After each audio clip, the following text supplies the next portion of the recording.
Video testimoni seorang pelatih bela diri kungfu Kopassus bernama Effendi kembali beredar di media sosial menjelang Pilpres 2024. Video tersebut sebelumnya juga viral di media sosial menjelang Pilpres 2019. Dalam video tersebut Effendi yang sejak tahun 80-an melatih kungfu di Kopassus menceritakan bagaimana ia dan keluarganya yang keturunan Tionghoa diselamatkan oleh Prabowo saat kerusuhan 1998. Effendi menelepon Prabowo untuk meminta pertolongan agar keluarganya diselamatkan dan dilindungi. Kemudian datanglah pasukan Kopassus dan Kostrad melindungi kompleks perumahan Effendi beserta keluarganya. Pengunggah video tersebut salah satunya adalah akun TikTok Benteng Prabowo. Berikut video pengakuan Effendi dalam sebuah video tersebut.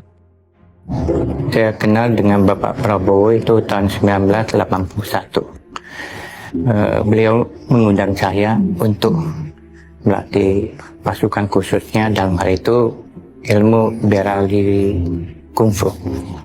Saat kejadian kerusuhan itu tahun 98 itu, saya sangat khawatir dengan keluarga saya, dan sampai sore sampai malam itu dapat saya meminta bantuan oleh Bapak Prabowo. Saya telepon, Pak, tolong Pak, di sini suasananya udah sangat membahayakan Pak.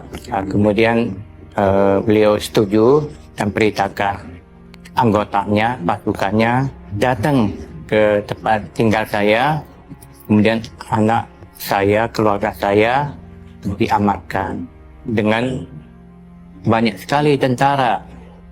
Saya kira itu dari Bapak Prabowo juga untuk mengamankan lingkungan dan wilayah kami di situ, sehingga kami semua merasa aman dan nyaman. Sementara itu politisi Partai Golkar yang juga mantan aktivis 98, Maman Abdurrahman menilai kini banyak mantan aktivis 98 merapatkan barisan beri dukungan kepada Prabowo Subianto sebagai baca pres 2024. Menurutnya meski Prabowo sering mendapat banyak hujatan dan makian, dirinya sudah berani tampil di panggung nasional Indonesia hingga adanya bentuk kesadaran yang dirasakan oleh para mantan aktivis 98 tersebut. Maman Abdurrahman mengungkap hal tersebut di acara Livin on Point sebagai berikut. Saya mau bicara ke Bang Maman secara pribadi. Anda itu kan dianggap jadi aktivis 98. Pada masanya saat itu, gerbong Anda tuh melawan Pak Prabowo. Sekarang partai Anda mendukung Pak Prabowo. 5 tahun, 10 tahun yang lalu kita Sivitas Akademika Trisakti itu mewacanakan rekonsiliasi nasional. Oke. Jadi apa sebetulnya rekonsiliasi nasional itu? Kita mau mencoba menutup ruang-ruang jarak yang terjadi di era 98 antara semua kelompok, gitu. Karena kita udah saatnya kita bicara tentang masa depan. Udah saatnya kita bicara tentang bahwa setiap orang punya kelebihan dan kekurangan. Untuk menatap Indonesia ke depan yang lebih baik, sudah saatnya kita bicara tentang bahwa yuk, udah deh kita nggak usah lagi ngebahas masa lalu yang sebetulnya setiap itu berjalan, setiap itu berkembang selalu menjadi komoditas politik setiap orang untuk mendiskreditkan si A atau si B, si C.